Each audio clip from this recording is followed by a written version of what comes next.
Ultimate sufferer बच्चे और बच्चों की कस्टडी से रिलेटेड सबसे महत्वपूर्ण बात तब होती है जब दोनों के बीच में अनबन यानी पति और पत्नी परिवार के बीच में अनबन, परिवार टूटने की कगार पे आ गया और इस वजह से जो प्रोविजंस दिए गए हैं कानून में वो काफ़ी इम्पॉर्टेंट बन जाते हैं, जहाँ पर बच्चे के भविष्य को लेकर के कोई प्रश्न चिन्ह ना लगे, उसे तकलीफ ना हो, इसके बाद को लेकर कानून बनाया गया। और जो ये निर्धारित करता है कि कोर्ट डिसाइड करेगी कि बच्चा किसके पास रहेगा, किस स्थिति में रहेगा, उसके भरण पोषण के लिए क्या प्रावधान किए जाएंगे, उसकी एजुकेशन, कस्टडी, विजिटिंग या एक्सेस राइट के लिए क्या प्रावधान किए जाएंगे। इस पर्टिकुलर वीडियो में हम बात करने वाले हैं अमेंडमेंट इन कस्टडी ऑर्डर्स। नमस्कार, आप सभी ने शुरुआत अशोक पांडे के साथ लीगल एडवाइस में की है। सेक्शन 38 का हम रेफरेंस ले रहे हैं स्पेशल मैरिज एक्ट 1954 और जहां पर हम बात करेंगे आखिर अमेंडमेंट इन कस्टडी ऑर्डर्स क्या होता है, कैसे बदलाव किए जा सकते हैं। अमेंडमेंट यानी बदलाव, चेंज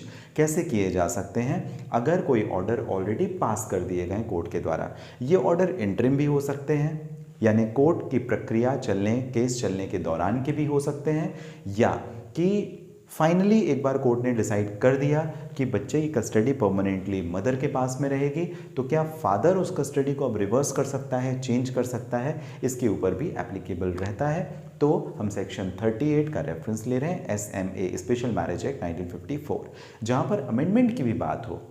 वहाँ पर कोर्ट कुछ चीज़ों को ध्यान रखती है। सबसे महत्वपूर्ण बात ये रहती है कि जब वो ऑर्डर पास कर रही है उस कंडीशन पे इस ऑर्डर को सस्पेंड ना किया जाए, यानी उसका वायलेशन ना हो, या इसकी जो कंडीशंस हैं उस कंडीशंस को प्रॉपरली कंप्लाई किया जा रहा हो। अगर मेंटेनेंस कोर्ट ने अवॉर्ड किया तो वो मेंटेनेंस प्रॉपरली दिया जा रहा हो, एडुकेशन बच्चे की अफेक्ट ना हो रही हो, इन सारी चीज़ों को कोर्ट कंसीडर करती है। लेकिन अगर बच्चे के वेलफेयर का प्रश्न है, बच्चे के भविष्य का प्रश्न है, और अगर कोर्ट को ऐसा लगता है कि ये कंडीशंस जो मैंने आपको बताई, चाहे वो कस्टडी, मेंटेनेंस, एडुकेशन या उसके वेलबींग, अपब्रिंगिंग से संबंधित, तो अगर वो अफेक्ट करती हैं तो कोर्ट उस कस्टडी को रिवर्स भी कर सकती है या उसमें बदलाव कर सकती है या थोड़े बहुत मॉडिफिकेशन या चेंजेस कर सकती है। That is we call the amendment in custody orders. अब इसके लिए कोर्ट ये भी बात करती है कि भाई कानून के हिसाब से प्रॉम्प्ट डिस्पोजल होना चाहिए इन सभी एप्लीकेशंस का, इन सभी पिटिशंस का। अब ये जो पिटिशंस फाइल कोर्ट में की जाती है अमेंडमेंट्स के लिए, इसका इमीडिएटली 60 दिन के अंदर यानी 60 डेज, 2 महीने के अंदर ही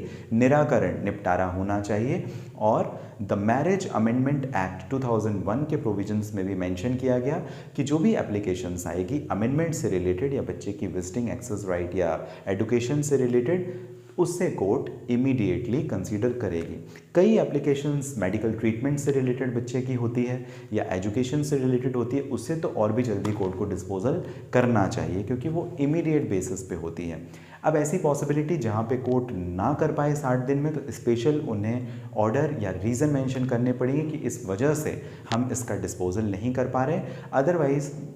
कभी भी अगर आपको ऐसा लगता है कि जैसे पति या पत्नी के बीच में झगड़ा है, बच्चा पत्नी के पास में है या पति के पास में है, और दूसरे स्पाउस को ऐसा लगता है कि यहाँ पर बच्चे का बहुत ही ज़्यादा तकलीफ़ या परेशानी आ रही है, उसकी एजुकेशन से रिलेटेड या अपब्रिंगिंग से रिलेटेड उसे तकलीफ़ आ रही है और इस पर कुछ अमेंडमेंट्स होने चाहिए, तो आप इमीडिएटली कोर्ट में एप्लीकेशन दीजिए और कोर्ट आपकी इमीडिएटली एप्लीकेशन को 2 महीने के अंदर कंसीडर करके डिस्पोजल भी करेगी, या अगर अमेंडमेंट रिक्वायर हैं तो दोनों पार्टीज़ को सुनने के बाद उसका डिस्पोजल करेगी। ये 60 डेज का प्रोविजन जब रिस्पोंडेंट यानी जो दूसरा पक्ष है उसको नोटिस रिसीव होने के बाद का पीरियड है। डेट ऑफ एप्लीकेशन नहीं है कि आज आपने एप्लीकेशन फाइल की 2 महीने के अंदर हो जाएगी, नहीं। इस पे जब अपोजिट पार्टी को नोटिस दिया जाए, नोटिस रिसीव हो जाए, 2 महीने के अंदर कोर्ट इसका डिस्पोजल करेगी, ऐसा प्रावधान दिया गया है इन टर्म्स ऑफ माइनर का चाइल्ड कस्टडी। अब visiting, access right and child custody दोनों अलग अलग बातें होती हैं, उससे भी कोर्ट रिवर्स कर सकती है एक्सेप्शनल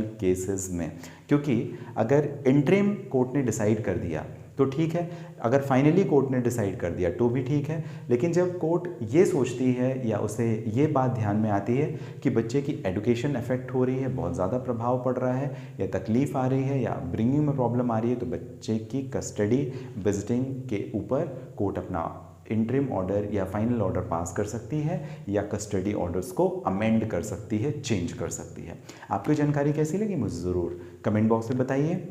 कोई प्रश्न है आप मेंशन कर सकते हैं मुझे कमेंट बॉक्स पे। डायरेक्टली बात करना चाहें तो इस पर्टिकुलर वीडियो के डिस्क्रिप्शन में डिटेल है, लिंक है, जहां से डायरेक्टली आपकी और मेरी हो जाएगी बात। आप सभी विशेष तौर पर मुझे जो समय देते हैं इसके लिए आप सभी का बहुत धन्यवाद।